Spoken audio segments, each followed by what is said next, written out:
আমাদের একাদশ এবং দ্বাদশ শ্রেণীর যারা ছাত্রছাত্রী রয়েছে তোমাদের জন্য আজকে আমি উৎপাদনের প্রথম পত্রের চতুর্থ অধ্যায় আলাপ করব। আজকে আমি তোমাদেরকে এ পর্যায়ে চতুর্থ অধ্যায় আলোচনা করব। এই চতুর্থ অধ্যায় হলো আমাদের সামষ্টিক পর্যায়ের উৎপাদন। আমি আজকে তোমাদের আবার বলছি, উৎপাদন অর্থাৎ উৎপাদন ব্যবস্থাপনা ও বিপণনের প্রথম পত্রের চতুর্থ অধ্যায় আলাপ করব। এটি অত্যন্ত একটি গুরুত্বপূর্ণ অধ্যায়। আমাদের যারা একাদশ এবং দ্বাদশ শ্রেণীর শিক্ষার্থী রয়েছে, বিশেষ করে যারা দ্বাদশ শ্রেণীর শিক্ষার্থী রয়েছে তাদের জন্য অত্যন্ত গুরুত্বপূর্ণ একটি অধ্যায়। তা আমি তোমাদেরকে আজকে এই চতুর্থ অধ্যায়ে যে আমাদের যে চতুর্থ অধ্যায়ের নাম হলো সামষ্টিক পর্যায়ের উৎপাদন। এই সামষ্টিক পর্যায়ের উৎপাদন বিস্তারিত আলোচনা করার আগে আমাদেরকে সর্বপ্রথম জানতে হবে এই সামষ্টিক পর্যায়ের উৎপাদন কাকে বলে। সামষ্টিক পর্যায়ের উৎপাদন এটি যদি আমরা ভালোভাবে বুঝতে সক্ষম হই তাহলে আমরা পরবর্তী আলোচনায় আমাদের পরবর্তী যে আলোচনাগুলো হবে সেটি আমাদের বোঝার জন্য বা বোধগম্যতা সহজ হবে। তা আমাদের মনে রাখতে হবে এই সামষ্টিক পর্যায়ের উৎপাদন অর্থাৎ সামষ্টিক শব্দটি একটি ইংরেজি শব্দ ম্যাক্রো, এটি বৃহত্তর পরিসরে বুঝিয়ে থাকে। আর বেস্টিক শব্দ, তোমরা বেস্টিক শব্দ এর সাথে একটি পরিচিত আছো, যেটা মাইক্রো ক্ষুদ্র পরিসরে বোঝা যায় বেস্টিক। কিন্তু আজকে আমাদের এই চতুর্থ অধ্যায়ের আলোচনা হলো সামষ্টিক অর্থাৎ বৃহত্তর পরিসরে যে আলোচনা সেটি হলো সামষ্টিক পর্যায়ের আলোচনা। তাহলে এই সামষ্টিক পর্যায়ের আলোচনা এটি কিন্তু প্রশ্নে প্রায় জ্ঞানমূলক প্রশ্নে এসে থাকে। সেটি যদি তোমরা লিখতে চাও তাহলে অবশ্যই লিখবে। আমি তোমাদেরকে সামষ্টিক পর্যায়ের উৎপাদন কাকে বলে এটি বলছি। একটা দেশে সামষ্টিকভাবে কতটা উৎপাদন হচ্ছে তার পরিমাণ নির্ধারণ এবং এর গতি প্রকৃতি বিশ্লেষণ করাকে সামষ্টিক পর্যায়ের উৎপাদন বলে। আমি আরেকবার বলছি, একটা দেশে, যে কোনো একটি দেশে সামষ্টিকভাবে অর্থাৎ বৃহত্তর পরিবেশে বা সামগ্রিকভাবে কতটা পণ্য সামগ্রী ও সেবাকর্ম উৎপাদন হচ্ছে তার পরিমাণ নির্ধারণ এবং এর গতি প্রকৃতি বিশ্লেষণ করাকে সামষ্টিক পর্যায়ের উৎপাদন বলে। মনে রাখবে, একটি দেশের সাধারণত উৎপাদনের খাত বলতে তিনটি খাতকে বোঝায়, যেটি আমি তোমাদেরকে আগেই ক্লাসে পড়িয়েছিলাম। উৎপাদনের খাত সাধারণত তিনটি, মনে রাখবে: কৃষি খাত, শিল্প খাত এবং সেবা খাত। আজকে আমাদের আলোচনার মূল বিষয় সামষ্টিক পর্যায়ের আলোচনা।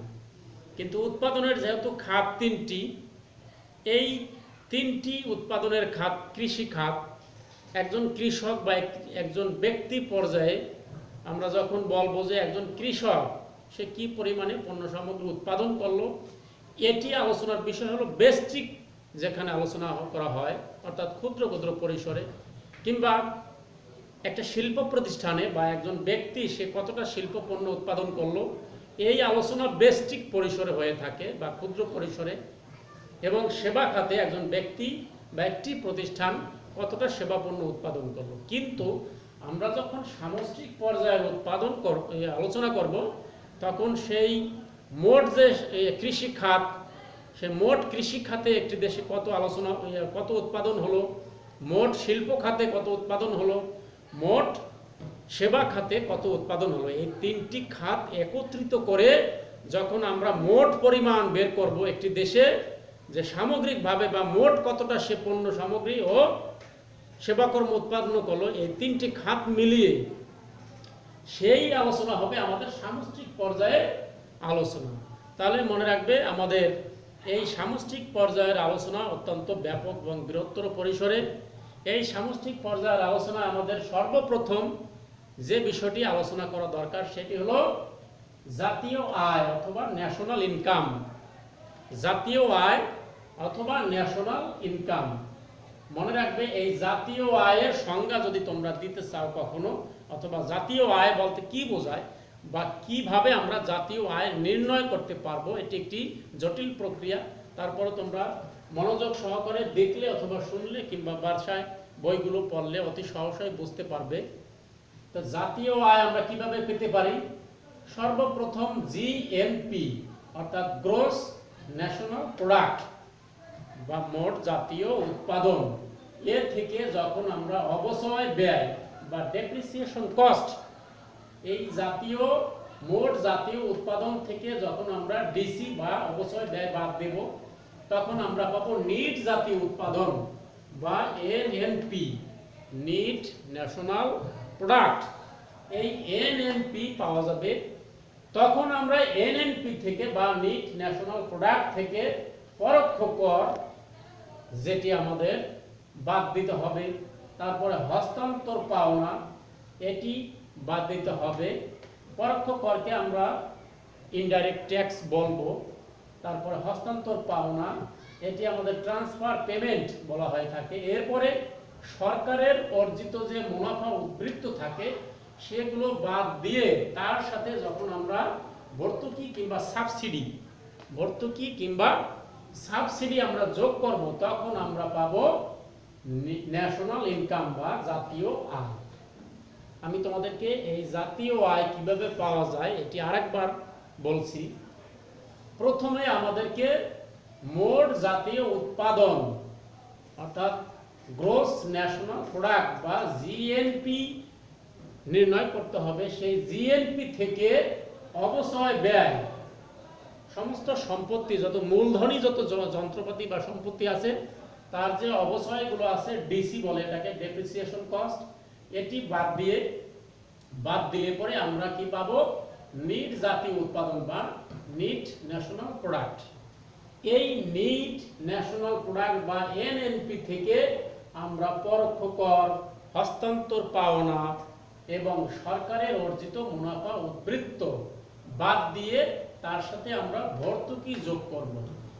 এই ভর্তুকি যোগ করলে আমরা পাইতে পারি জাতীয় আয় বা এনআই বা ন্যাশনাল ইনকাম। এটি আমরা যদি সূত্র আকারে প্রকাশ করি বা সূত্রের সাহায্যে দেখি, তাহলে আমরা কি পাই? এনআই সমান সমান GNP minus DC minus TC minus TP minus SG plus SB. তাহলে এ থেকে পাওয়া যায় NNP minus TI minus TP minus SG plus SB. এবারে আমি তোমাদেরকে প্রত্যেকটি আবার আলাদা আলাদা ব্যাখ্যা করে দিচ্ছি। ডিসি বলতে কি বোঝায়, টিসি, টিপি, এসজি কিংবা এসবি এগুলো বলতে কি বোঝাবে। এনআই যেটা আমরা ন্যাশনাল ইনকাম বা জাতীয় আয়, এনআই বলতে আমরা জাতীয় আয় বুঝবো। এনএনপি আগে বলেছি তোমাদেরকে নিট ন্যাশনাল প্রোডাক্ট বা নিট জাতীয় উৎপাদন। ডিসি এটাকে অবচয় ব্যয় বলা হয়, ডিসি অবচয় ব্যয় বলা হয়। এরপরে টিসি এটি পরোক্ষ কর অথবা এই টিসি পরোক্ষ কর বলা হয়ে থাকে। এরপরে আমরা টিপি যেটি আমরা হস্তান্তর পাওনা বলে থাকবো। তারপরে আমরা এসজি যেটা সরকারের অর্জিত উদ্বৃত্ত মুনাফা, এবং এসবি এটিকে আমরা কি বলবো? ভর্তুকি বলবো। এভাবে আমরা এনআই পেতে পারি। আবার যখন আমরা উৎপাদন পদ্ধতিতে জাতীয় আয় নির্ণয় করব, তখন সূত্রটা হবে এনআই সমান সমান GNP minus DC minus TI minus TP minus TG plus SB. এখানে জিএনপি বলতে মোট জাতীয় উৎপাদন, এটি আগেই বলেছি। ডিসি বলতে মূলধন সম্পত্তিজনিত যে অবচয়, টিআই পরোক্ষ কর, টিপি, তারপরে এসজি, এসবি এগুলো মনে রাখবে। এরপরে আমাদের এই জাতীয় আয়ের সাথে সম্পর্কিত বিভিন্ন ধারণা রয়েছে।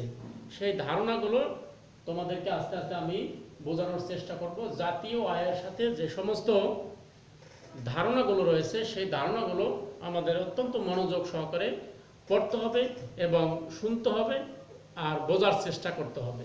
সর্বপ্রথম আমরা এই জাতীয় আয়ের সাথে যে ধারণাটি সম্পৃক্ত সেটি হলো আমাদের মোট দেশজ উৎপাদন, সংক্ষেপে বলা হয় জিডিপি অথবা গ্রস ডোমেস্টিক প্রোডাক্ট বাংলায় বলে মোট দেশজ উৎপাদন, সংক্ষেপে যেটাকে বলা হয় জিডিপি, অর্থাৎ গ্রস ডোমেস্টিক প্রোডাক্ট। এই জিডিপি তোমরা সাধারণত যখন অর্থ মন্ত্রণালয় বা অর্থমন্ত্রী সামগ্রিকভাবে আমাদের দেশে যখন একটি অর্থ বছর শেষ হয় কিংবা অর্থ বছর শুরু হয়, তখন কিন্তু আমাদের দেশের অর্থমন্ত্রী একটি অর্থ বাজেট পেশ করে থাকেন। সেখানে কিন্তু প্রায় আমরা এই শব্দটি শুনে থাকি জিডিপি বা জিডিপি। আমাদের জিডিপি কাকে বলে এটি কিন্তু জানা অত্যন্ত একটি গুরুত্বপূর্ণ বিষয়। আমরা একজন জাতীয় নাগরিক হিসেবে আমাদের সামগ্রিকভাবে এই জ্ঞান আমাদেরকে রাখতে হবে। তাহলে জিডিপি বলতে কি বোঝায় এটি তোমাদেরকে আজকে আমি আলোচনা করছি। মনে রাখবে, একটি দেশের ভৌগোলিক সীমারেখার মধ্যে, একটি স্বাধীন সার্বভৌম দেশের তার ভৌগোলিক সীমারেখার মধ্যে যে পরিমাণে একটি অর্থ বছরে, মনে রাখবে অবশ্যই একটি আর্থিক বছরে, একটি অর্থ বছর বা আর্থিক বছরে সেই দেশের ভৌগোলিক সীমারেখার মধ্যে যে পরিমাণে পণ্য সামগ্রী ও সেবাকর্ম উৎপন্ন হয় তার মোট আর্থিক মূল্যকে আমরা কি বলবো?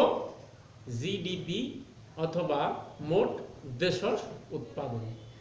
আমি তোমাদেরকে এই জিডিপি আবার একটু বুঝিয়ে বলছি। একটি স্বাধীন সার্বভৌম, মনে করো আমাদের এই দেশটি বাংলাদেশ, আমাদের এই বাংলাদেশের যে সীমানা রয়েছে 1,47,570 বর্গ কিলোমিটার, এই আমাদের সীমানা বা আয়তনের মধ্যে একটি অর্থ বছরে, সাধারণত জুলাই থেকে জুন পর্যন্ত আমাদের দেশের অর্থ বছর, এই একটি অর্থ বছরে যে পরিমাণে পণ্য সামগ্রী ও সেবাকর্ম উৎপন্ন হবে, এখন এই পণ্য সামগ্রী ও সেবাকর্ম উৎপাদনের সাথে আমাদের দেশের অভ্যন্তরে যে বা যারাই অবস্থান করবে, অর্থাৎ আমাদের যে দেশে বাংলাদেশি যারা আছে এবং বাংলাদেশে যারা বিদেশি লোক অবস্থান করতেছে বা বিভিন্ন কর্মের সূত্রে আমাদের দেশে অবস্থান করতেছে, এই দুই ধরনের লোকেই যখন একটি অর্থ বছরে যে পরিমাণে পণ্য সামগ্রী অথবা সেবাকর্ম সে উৎপাদন করবে তার মোট আর্থিক মূল্যকে আমরা জিডিপি অথবা মোট দেশজ উৎপাদন বা গ্রস ডোমেস্টিক প্রোডাক্ট বলবো। তো প্রিয় শিক্ষার্থী, আজকে আমি তোমাদেরকে এ পর্যন্তই, আমাদের এই চতুর্থ অধ্যায়ের আলোচনা আমি তোমাদেরকে এখানেই সমাপ্ত করছি। আশা করি তোমরা এই ভিডিওগুলো বা এই যে অনলাইন ক্লাসগুলো তোমাদের জন্য অত্যন্ত তাৎপর্যময় এবং গুরুত্বপূর্ণ। তোমরা এগুলো নিয়মিত দেখবে এবং পরবর্তী ক্লাসের জন্য অবশ্যই অপেক্ষায় থাকবে। তোমাদের সকলকে ধন্যবাদ। ভালো থাকবে, সুস্থ থাকবে, সুন্দর থাকবে।